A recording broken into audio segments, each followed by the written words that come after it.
하나님 말씀 사도행전 28장 11절에서 15절의 말씀입니다.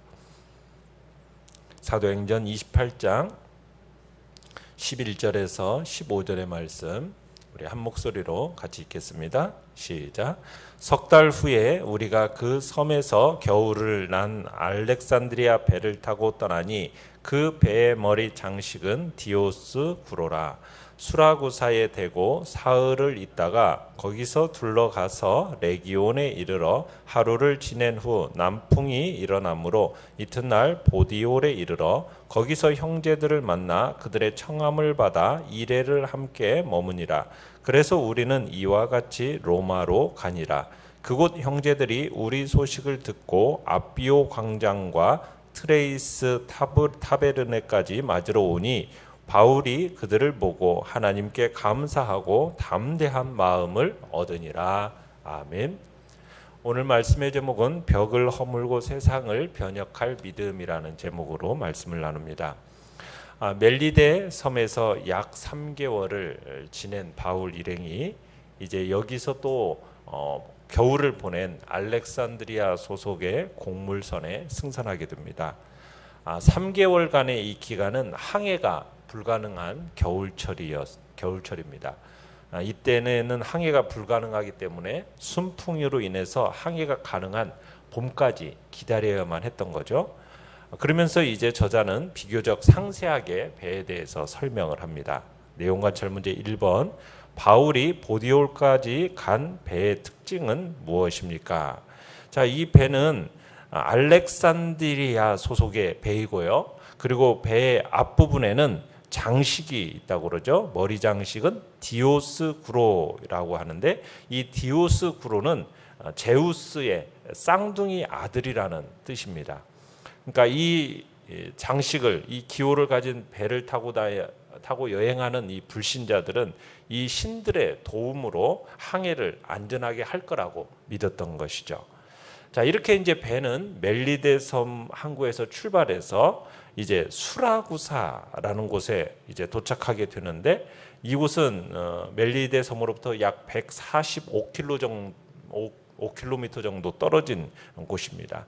그리고 그곳에서 3일간 정박을 하게 됩니다. 그리고 이제 13절에 보시면은 이 배가 3일 후에 다시 출항해서 거의 북쪽으로 113km 가량 떨어진 레기온으로 이제 향하게 되지요. 자, 배는 이제 이 레기온에서 하루 동안 정박을 하면서 이제 최종 목적지가 어디냐면 보디올이에요. 근데 이 보디올에 가는데 큰 도움을 줄 남풍이 불어오기를 기다리게 됩니다. 그런데 이 하루 만에 기다렸던 남풍이 불어오니까 배가 다시 출항하게 되고요. 그 다음 날 보디올에 도착했다고 그래요. 이 당시에 곡물선의 주요 항구는 바로 이 보디올인데 이 보디올은 레기온에서부터 약 370km가량 떨어진 곳입니다. 그러니까 370km가량 떨어진 곳을 지금 하루 만에 도착했다라는 거예요. 그만큼 빨리 도착한 것은 뭐냐? 항해를 돕는 남풍 덕택이었다라는 거죠. 자, 이 보디올이라는 지역은 애굽과 팔레스타인에서 오는 그 물품들은 물론이거니와 애굽의 알렉산드리아에서 곡식을 수입하는 항구 역할을 이 보디올이라는 곳에서 했던 겁니다. 내용 관찰 문제 2번입니다. 보디올과 로마의 성도들은 바울을 어떻게 맞이합니까? 자, 14절에 보시면은 보디올에 도착한 바울 일행은 여기서 만난 형제들하고 7일간 체류하게 됩니다. 물론 백부장 율리오는 여기서 이제 로마까지 가는 길이 209km 정도 돼요. 거기까지 걸어서 이제 가야 되니까 적어도 한 5일간 도보로 힘든 여행을 해야 했기 때문에 충분한 휴식과 준비를 위해서 바울에게 호의적인 기회를 제공했을 것으로 보입니다. 그가 이제 바울 일행으로 하여금 또한 신자들의 대접을 받게 한 거죠. 이건 바울을 얼마나 신뢰하고 있었는지를 충분히 보여줍니다. 자, 보디올에서 이제 믿는 형제들하고 이렇게 7일간 보내면서 충분한 휴식을 취한 다음에 바울 일행이 이제 로마를 향해서 고된 도보 여행을 출발합니다. 자, 그런데 15절에 보시면 로마에 있는 형제들이 이제 바울 일행에 관한 소식을 듣게 되고 영접하러 마중 나오게 됩니다. 자, 로마에서 바울을 마중 나온 이 형제들은 보디올에서와 같이 이방인 신자들로 간주가 되는데요. 그들은 아마도 보디올에 있는 신자들을 통해서 바울에 대한 소식을 접하게 되었을 거예요. 중요한 것은 로마에 거주하고 있는 이 믿는 형제들이 바울을 영접하기 위해서요, 하룻길을 걸어왔다라는 겁니다. 그러니까 바울에 대한 이 태도가, 이들의 태도가 얼마나 긍정적이었는가를 보여주기에 충분한 거죠. 그러니까 형제들 중 일부가 로마에서부터 이 아비오 광장까지는 약 70km 정도, 69km 정도 떨어진 곳이거든요. 그리고 이 트레이스 타베르네라는 곳도 이제 로마에서부터 53km 정도 떨어진 곳입니다. 그런데 이 아비오 광장이라는 곳은 도로상에서 일종의 휴게소 같은 그런 기능을 하는 시장 마을이었어요. 로마로 가는 당시에 고속도로하고 또 평행으로 이어진 운하가 만나는 어떤 전략적인 자리에 위치하고 있어서 여행하는 많은 사람들이 찾는 장소가 바로 이 아비오 광장입니다. 또 트레이스 타베르네라는 것은 아비오 광장처럼 또 일종의 휴게소인데 문자 그대로 세계의 집 이런 뜻이에요. 이 지명으로 볼 때 여행자들을 위한 집단 숙박시설이 이곳에 있었던 거죠. 자, 바울은 이 두 곳에서 그를 마중하러 나온 형제들을 보고서는 하나님께 감사하고 마음의 위로를 얻게 됩니다. 그리고 담대한 마음을 얻어요. 그러니까 생면부지의 이 형제들로부터 이런 영접을 받았다라는 것이 참으로 감사하지 않을 수가 없었던 거예요. 특별히 로마의 형제들은요, 바울하고 직접적으로 만난 적이 없어요. 그렇지만 3년 전에 이 편지를, 로마서를 보냈거든요. 그 로마서를 통해서 바울로부터 복음의 핵심에 대해서 이 로마 성도들이 가르침을 받았었고, 또 그 로마서에서 바울이 로마에 가기를 희망한다라는 말을 했기 때문에 아마 로마의 형제들은 이 바울이 로마에 방문하기를 손꼽아 기다렸을 거예요. 그러던 중에 드디어 이제 바울이 로마로 온다는 소식을 듣게 되니까 너무나도 기쁘고 또 반가운 마음에 또 이 바울에 대한 최대한의 예우로 멀리까지, 그죠? 하룻길 60, 70km 또 그냥 53km 이 정도의 거리를 마중 나왔던 겁니다. 그러니까 바울은 오랫동안 방문하고자 했던 로마를 마침내 이렇게 방문하게 되니까 또 감개무량하지 않을 수 없었고, 또한 로마에 있는 가정교회의 이 형제들이 그를 마중하러 온 이 먼 거리를 걸어오니까 크게 고무되지 않을 수 없었던 거죠. 그래서 이제 바울은 하나님께 그 모습에 대해서 감사하고 마음에 큰 위로를 얻게 된 겁니다. 연구와 묵상 문제 3번입니다. 누가가 이방 문화 가운데 사는 성도들에 의해 바울이 담대함을 얻었음을 기록한 이유는 무엇입니까? 자, 복음을 위해서 선한 싸움을 싸우는 자들은 결코 패하는 법이 없이 그들이 반드시 승리와 영광의 열매를 거두게 됨을 알게 하기 위해서 지금 이런 것을 이제 지금 누가가 기록하고 있는 겁니다. 특별히 로마 형제들이 바울을 맞으러 오니 15절에 보면 맞으러 오니라는 단어에서 이 맞으러라는 단어가 어떤 도시의 대표단 또는 왕이나 장군을 맞이할 때 사용되던 단어입니다. 그러니까 즉 귀한 방문자를 성읍 전체가 환영하거나 또는 새 통치자가 그 수도에 승리에 입성을 해서 그 결과 이 통치자의 통치가 시작됐다라는 것을 나타내고자 할 때 주로 사용되었던 단어가 이 맞으러라는 단어라는 거예요. 그러니까 여기서 지금 누가는 하나님의 그 위대한 사도인 바울이 이 유라굴로 광풍을 극복하고 그리고 로마에 입성한 것을 마치 뭐처럼 지금 그리고 있는 거예요. 로마의 위대한 장군이 승전의 개가를 부르면서 개선하고 있는 것으로 지금 그리고 있다라는 겁니다.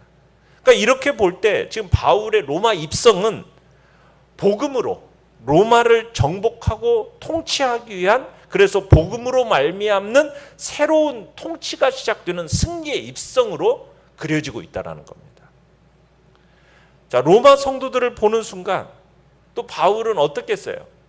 그 많은 죽음의 위기를 극복하게 하시고 이곳 로마까지 무사히 인도하신 그 하나님의 은혜에 대해서 하며 감격과 감사의 눈물을 흘렸던 겁니다. 하나님의 뜻대로 자기가 바울이 로마에 가기를 소원했었어요. 그런데 참 체포된 상태 가운데서 로마로 오는 길이 어땠습니까? 진짜 멀고 먼 길이었거든요. 로마 시민으로서 그 권리를 이용해서 가이사에게 상소해서 결국 로마로 갈 수 있는 길이 열렸고, 그 후에도 유라굴로 폭풍을 통해서 우여곡절 끝에 마침내 로마에 도착하게 되었으니 참 바울의 마음에 감격하지 않을 수가 없었던 겁니다. 참 그러면서 이와 더불어서 담대한 마음을 바울이 얻게 된 거죠. 그러니까 그를 인도하신 하나님에 대한 생각, 또 그를 맞으러 온 로마 성도들을 딱 보니까 그들의 밝은 얼굴을 볼 때 죄수의 몸이지만 로마에서 하나님이 준비해 놓으신 그 큰 일을 벅찬 가슴으로 그릴 수 있었기 때문에 참으로 바울은 담대한 마음을 얻게 되었던 거죠. 느낀 점 4번입니다. 예루살렘에서 유대인들에 의해 핍박을 받은 바울이 로마의 성도들에 의해 격려를 받는 모습에서 무엇을 느낍니까? 자, 바울이 성전이 있는 예루살렘에서는 박해를 받았어요. 그렇지만 황제와 우상 숭배 중심지 로마에서는 환영받습니다. 이런 모습을 통해서 복음이 성전과 유대교의 벽을 허물고 온 세상을 구원할 진리로 세워져 가고 있음을 느끼게 되는 거죠. 그러니까 지금 사도 바울은 실로 복음의 개선 장군으로서 로마에 지금 입성하고 있었던 겁니다.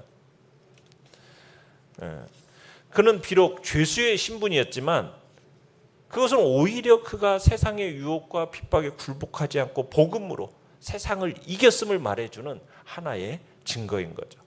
또 그를 맞이하기 위하여 달려나온 이 사람들은 바로 그가 전한 복음을 들었거나 혹은 그 위대한 복음 전도자로 인정하는 자들이었기 때문에 그가 로마에 입성했다라는 것은 이제 그가 이미 로마를 제외한 거의 모든 지역에 이제 복음을 전하고 이제는 자신의 최종 목적지 그 로마에까지 이르게 되었음을 말하게 주는 겁니다.